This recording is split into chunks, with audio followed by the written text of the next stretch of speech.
How's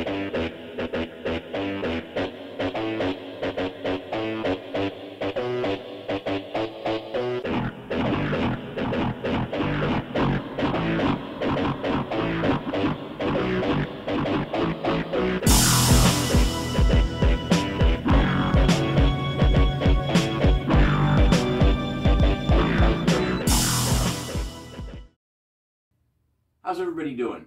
Welcome to Steve's Storytime Sanctum. I'm your host and your tour guide, Steve Husk.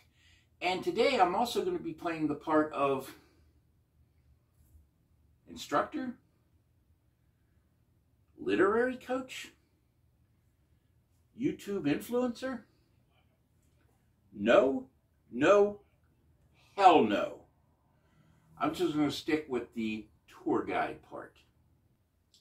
I've been asked a few times to share my writing knowledge, to teach writing,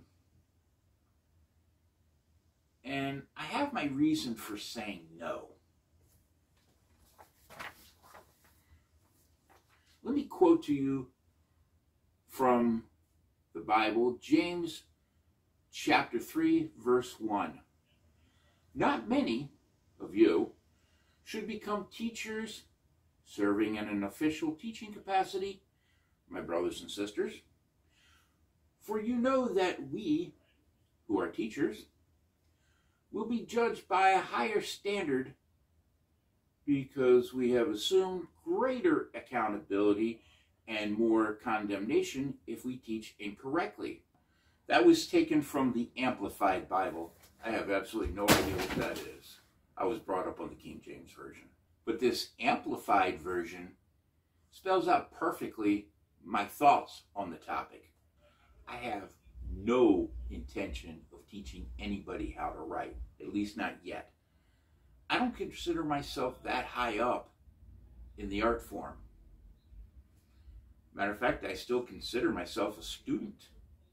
Even with several publications, I still consider myself a student. And in a very humble way, I expect to be considering myself that way forever. But I will say I've always been fascinated with the creative mindset of writers, artists, musicians, anybody else who creates stuff. That's why for this series of videos, I will be more than happy to show you how I write. I'm not saying it's the proper way to write. There's a lot of other authors out there who would smirk at my style.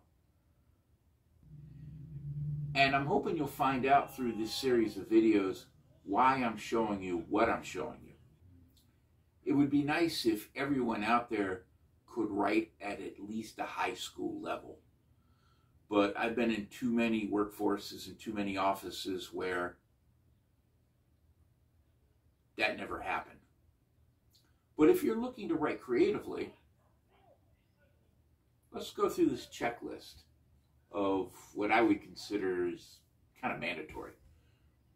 Being knowledgeable with language is huge, of course.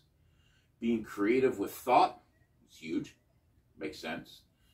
Being connected with your emotions and passions, that's huge. Chances are if you made it to this point, you already have an understanding and or a comfort and or a passion for writing. So far, so good.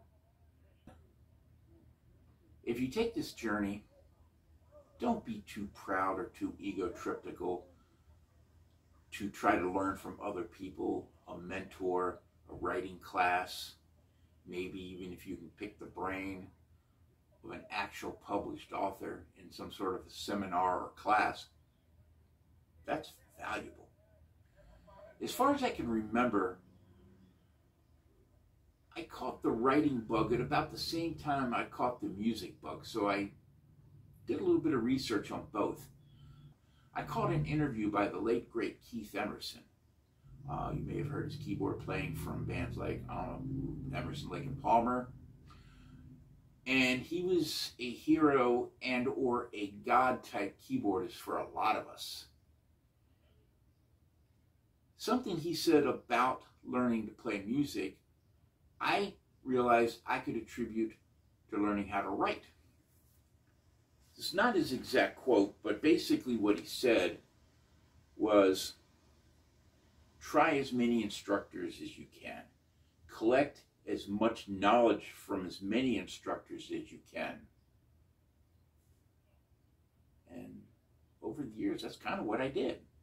Be advised, if you take this journey, there will be certain writing rules you will be exposed to. I'm not going to teach rules per se, but I'll teach you how to incorporate a few of them into your writing style, why it's a good idea to do that, why it's sometimes a good idea to step away from the rules and invent your own. I will share my writing insight in some of the subsequent videos. And actually, if you look at some of my earlier videos, a couple of them, when I was introducing stuff that I've written in the past, I have shared some of my insight and some of my thinking and how I did it. And I'll probably continue to do that with other short stories, novels, or whatever I may happen to publish. If I pull off my intent in this series, I will have given you some insight as to how to begin your writing career or enhance what you've already started. Don't follow my words to the letter. Use them as mere examples of what could be done and what you kind of like and maybe what you don't like. Experiment with them. Or, as I say, go R&D crazy. I'm not going to teach you how to create your own writing voice. That's for you to do. I'll simply give you some nudging along the way. The vast majority of my classmates from first grade all the way to my senior year of high school thought I had lost my mind when I proclaimed language, English in our case, was the most expressive and most creative class that we took. Now, people who have discovered the joy of writing, they know I was onto something. More than anything else, this video series is my chance to share with you the joys I experience with this part of my life. So buckle up and let's have a fun ride. And if I had some rum with me right now, I'd be drinking it. Yeah. See you next time.